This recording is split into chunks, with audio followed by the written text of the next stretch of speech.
প্রথম দাবি সেটা হলো এই যে অবাধ সংসদীয় যে আইন সংবিধানে পরিণত হয়েছে সেটাকে বাতিল করতে হবে। এটাই হলো আমাদের সর্বপ্রথম দাবি। প্রথমত কথা হচ্ছে আমরা জানবো এই অবাধ সম্পত্তিটা কি। এই অবাধ সম্পত্তি হলো মুসলমানদের জীবন। এই অবাধ সম্পদ হলো মুসলমানদের একটা জীবন, যে জীবনের দ্বারা যার বিনিময়ে কিয়ামত পর্যন্ত মুসলিম জাতি সমাজের বুকে তারা মাথা তুলে দাঁড়াবে। তারা স্বাস্থ্য, তারা শিক্ষা, তারা সমাজ সেবা থেকে শুরু করে সমস্ত রকমের সব কিছু তারা এই দেশের সঙ্গে তাল মিলিয়ে তারা চলতে পারবে। যাতে করে সেই জন্য সেই চিন্তা মাথায় রেখে আমাদের পূর্বপুরুষগণ তারা এই দুনিয়ার জমিনে আল্লাহ পাক তাদেরকে পাঠিয়েছিলেন। তারা আমাদের মতো সংসারী ছিলেন। তার ফাঁকে তার লোকজন দিয়ে তারা সন্তান আদিদেরকে নিয়ে বিবিদেরকে নিয়ে সংসার করার পরে তাদের কষ্ট করা একটা সম্পদ, অর্থ সম্পদ, একটা অংশ এই জাতির জন্য এই ভারতবর্ষে তারা উৎসর্গ করে দিয়েছে। সুবহানাল্লাহ।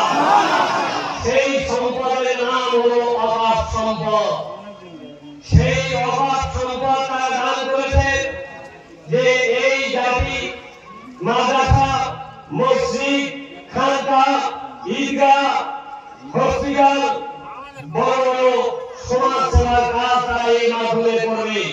এই জাতি করবে, এই লক্ষ্য ছিল তার। আর একটা লক্ষ্য ছিল তারা এর বিনিময়ে মৃত্যুর পরে তারা অমরত্ব লাভ করবে, তারা প্রভুর সন্তুষ্টি অর্জন করবে, তারা জান্নাতবাসী হবে। এই জন্য তারা দান করেছে। সেই সম্পদ আজ আমাদের দেশের সরকার আমাদের কাছ থেকে ছিনিয়ে নিজের কুক্ষিগত করার জন্য একটা বিল এনে এই সংবিধানে আজকে সেই বিল পাস করে আইনত পরিণত করিয়েছে। আমরা বলবো এটা অসংবিধানীয় বিল, অর্থাৎ এই বিল আমরা মানতে পারবো না। এ সম্পদ আমাদের, এ সম্পদ এই ভারতবর্ষে মুসলিম ছাড়া আর কেউ একটাও টাকা দেওয়া না। কেউ এই টাকা দিয়েছে মুসলিম, এই সম্পদ দিয়েছে মুসলমান। কেউ দোয়া করে নিতে 1 বিঘা টাকা জায়গা যোগ করেননি। তাই বলতে চাই এই সম্পদ মুসলমানেরা যে ভারতীয় সংবিধানে আছে যে ওয়াকফ স্টেট তারা দেখাশোনা করবে, সেই সম্পদ সেই কমিটির মাধ্যমে, সেই ইউনিফর্মের মাধ্যমে আমাদের ওয়াকফ সম্পদ রক্ষণাবেক্ষণ হবে। এটাই আমাদের দাবি। দ্বিতীয় কথা হলো আপনাদের জেনে রাখতে হবে যে এই সম্পদ সরকারের কাছে অজ্ঞাত। এই সম্পদ কেন সরকার নিতে চাইল তার কারণটা কি? আপনারা জানেন গাইমুনি মানুষ এই ভারতবর্ষে সব থেকে বৃহত্তম সম্পদ হচ্ছে রেলের সম্পদ। এই রেলের সম্পদ হচ্ছে ভারতবর্ষে বৃহত্তম সম্পদ। তারপরে সম্পদ হলো এই অবাধ সম্পদ। এই অবাধ সম্পদের পরিমাণ কত বলা হয়েছে? গোটা ভারতবর্ষের হিসাবে বলা হয়েছে 9,56,000 একর সম্পদ এই অবাধ সম্পদ। কত সম্পদ? কম্পিউটারে মেলে দেখুন 9,56,000 একর সম্পদ হচ্ছে এই ভারতবর্ষের অবাধ সম্পদ। আপনি হিসাব করে একবার দেখেছেন এই অবাধ সম্পত্তির আয় কত, উৎস কত?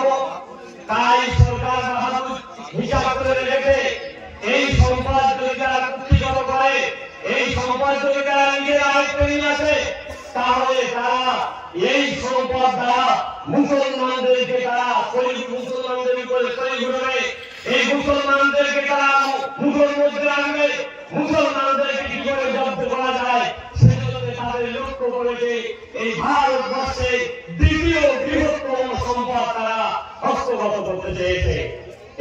এটাই হলো নরেন্দ্র মোদীর লক্ষ্য। আপনারা জানেন শুধু ভারতবর্ষের কথা বলছি না, শুধু কয়েকটা স্মরণীয় জিনিসের কথা বলছি যে মুসলমানদের টাকার অন্ত কত সেইটুকু বলছি। আপনারা জানেন তাজমহল তাজমহল এটা কোনো অন্য কোনো জাতি নয়, এটা হলো মুসলিম জাতি। এই তাজমহলে গেলে পরে 500 টাকা টিকিট কেটে ভেতরে ঢুকতে হয়।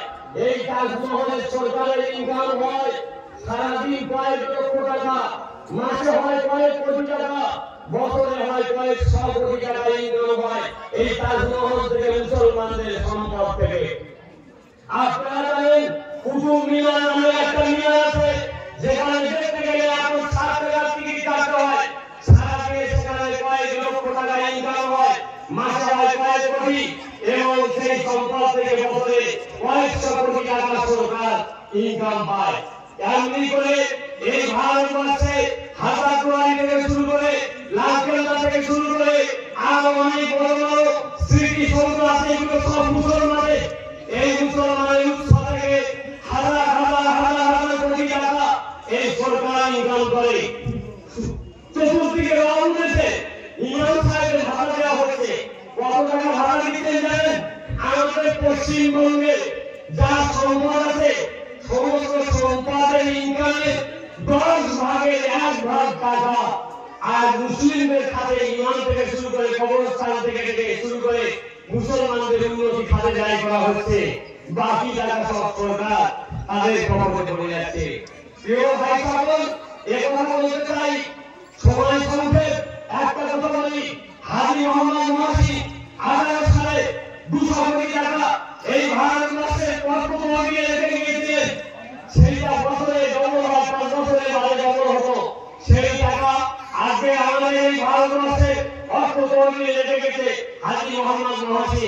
সেই টাকা 18 সালে রেখে গেছে। তারপরে ব্রিটিশ থাকলো 1947 সালে ভারত স্বাধীন হয়েছে।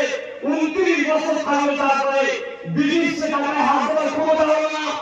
ভারত স্বাধীনের পরে 13টা প্রধানমন্ত্রী চলে গেল, তাও এই টাকায় হাত দেওয়ার সাহস হলো না। 14তম প্রধানমন্ত্রী নরেন্দ্র দামোদর মোদী আজ এই সমস্ত টাকা নিজের কুক্ষিগত করার জন্য এই বিল তারা পাস করিয়েছে, আইনে পরিণত করিয়েছে। সেজন্য আমরা এখান থেকে বলতে চাই, বার্তা দিতে চাই, নিজেদের শরীরে এক ফোঁটা রক্ত থাকতে আমরা এই সম্পদ ছাড়ব না, আমরা এই সম্পদ ছাড়ব না। এই বলে আমি আমার বক্তব্য, সংক্ষিপ্ত বক্তৃতা এইখানে সমাপ্ত করলাম। আসসালামু আলাইকুম।